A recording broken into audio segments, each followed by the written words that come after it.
people, how are you doing? So I'm talking to you about the children of Israel today, okay?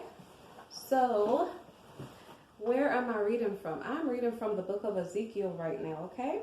So I'm in Ezekiel 37, and I'm going to start at verse 21, okay?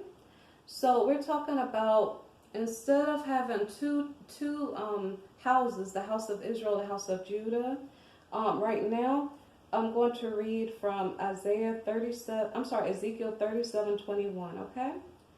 Then say to them, thus says the Adonai, Erevat, surely I will take the children of Israel from among the nations wherever they have gone, and will gather them from every side and bring them into their own land.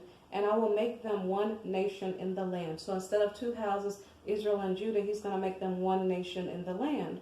On the mountains of Israel, and one king shall be king over them all. They shall no longer be two nations, nor shall they ever be divided into two kingdoms again. Okay? So this is the bringing together of the house of Israel and the house of Judah. Okay? They shall not defile themselves any more with their idols, nor with their detestable things, nor with any of their transgressions, but I will deliver them from all their dwelling places in which they have sinned, okay? And will cleanse them. So I've been speaking about water and the cleansing effect of water, and how I see water in prophetic senses, and or how I see the face of the Creator hovering over the waters, even in the very beginning of the Bible in Genesis. So the Creator is talking about cleansing us. Wash me and I shall be clean, and I shall be whiter than snow. Wash me with hyssop, okay? So let's see. Then they shall be my people, and I will be their Erevat. Okay, now here's further instruction. David, my servant, shall be king over them, and they shall all have one shepherd. They shall also walk in my judgments and observe my statutes and do them. Then they shall dwell in the land that I have given to Jacob, my servant, where your fathers dwelt, and they shall dwell there. Now, if you were reading, I don't really want to tell the location of, but I was kind of studying that on a previous day. So there's a certain land that's supposed to be flowing with milk and honey that was promised to Abram. Okay? So, and it says, where your fathers dwelt, and they shall dwell there. They, their children, and their children's children forever. And my servant David shall be their prince forever. So this is talking about the promised land that was promised to Abram.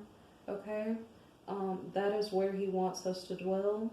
Okay, it says, my servant David shall be their prince forever. Moreover, I will make a covenant of peace with them, and it shall be an everlasting covenant with them. I will establish them and will multiply them, and I will set my sanctuary in their midst forevermore. So there's an everlasting covenant. It's supposed to be of peace. And I don't know how this is going to work, because, I'm kind of careful of the words I say. Here, I don't want to start any type of dramas in between nation or one nation or another nation. All I know is that there's supposed to be a spirit of togetherness where the people are no longer divided. Okay, in verse 27 it says, my tabernacle also shall be with them. Indeed, I will be their Erevat, and they shall be my people. The nations also will know that I, the Adonai, sanctify Israel when my sanctuary is in their midst forevermore. So my quick prayer is, righteous Creator Spirit, Erevat Creator Father, thank you for hearing the reading of the word. Please direct your people in right ways so that we can use right logic to make good decisions and to abide by your word in a good way. We don't want to scheme to create trouble, to cause problems just to make your word come to pass. You said your word won't come back to you void, so that we should believe in, okay? So you said that the house of Israel and the house of Judah will come together as one, and that you will make a covenant of peace with them, okay? You said your servant David will be their prince forever, and you designated them to go to the promised land, Creator. So that is your word, and I don't know how you're going to bring it to pass. I leave it in your hands, dear Creator.